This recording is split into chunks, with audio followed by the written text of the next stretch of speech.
All right, so I am Jason of Yarusi Holdings, back with you this week for another multifamily update. And again, if you like what you hear, make sure to go down there and hit that like and subscribe button. Give us a follow, and so you are alerted each and every week when we put out these great webinars talking about multifamily investing. So today we want to talk about market updates. Now, it has been interesting out there, and if you have been paying attention to anything in the news, you have seen a lot of moving changes out there, and we're at a moment of flux.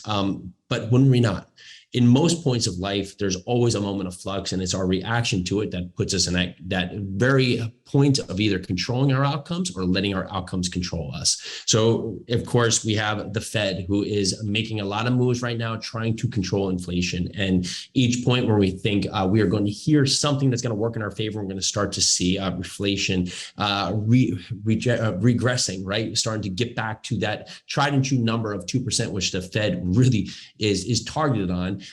We keep getting surprised. And ultimately, when you think about it, that's going to add to some of the uncertainty. They're going to keep pushing this out, keep increasing rates, which is going to really hurt the ability for businesses to want to grow, to want to lend, which will push down where the unemployment will start to kick up. We'll also see some other things happening out there that's going to be really put downward pressure on the market. But why we love multifamily real estate is really tried and true, is that we are with a supply constraint. There's not enough housing, and there is not enough product for renters out there today. And if you want to be a home buyer, unfortunately, with the increase in rates, it puts you in a position where you're not going to be able to afford the home you want, and you're going to be pushed to rent for longer. So if you think about that, a homeowner that potentially was out to market to buy a home in the last 6 to 12 months, potentially the rates were 2.8, 3%, 3.3%. Now today they're 650, 675 for a 30-year mortgage. That really cuts down on the affordability of a person trying to get out there to buy a home. So they are going to have the pressure of having to stay to rent for longer.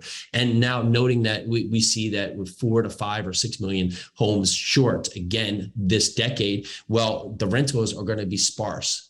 And it's going to put a lot of pressure on upward trends for the rental levels. So when you think about that, you're going to see rents continue to have pressure on them because there's just not enough housing out there. So if you can provide good housing today, if you can have debt that's going to give you a lot of ability to make good ideas and good changes and good path forward into the future, you're going to be in a great position to win in each and every market. So if you look at putting on loans today, if you think that in the next 12, 18, 24, 36 months that we're going to see rents basically rates retreat, then you want to be careful locking yourself into long-term debt that has a very high exit penalty, because ultimately you're going to be into a debt product that's not going to serve you into the future, and you will not have someone who wants to assume that loan or take you out. And if you do want to sell that early, there's going to be a high penalty to really inhibiting you from being able to exit on that loan. So the goal here today is to look at your products, find products that are in high growth markets, high desirable markets that you're going to continue to see a lot of growth within jobs and a lot of jobs diversity. And if you can find those products, have cash flow, have reserves, have long-term debt with multiple options for you, you will be able to sustain any pattern that is in a moment of uncertainty.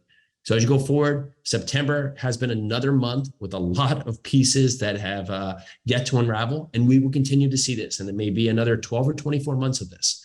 So stay patient, stay calm, look at your decisions, make sure you are making a rash decision, and you are taking a moment to dissect on if this meets your business goals, how this can potentially be good for you, not only today, but 12 months, 18 months, 24 months, 36 months down the road, and where that fits on the schedule of your investment criteria.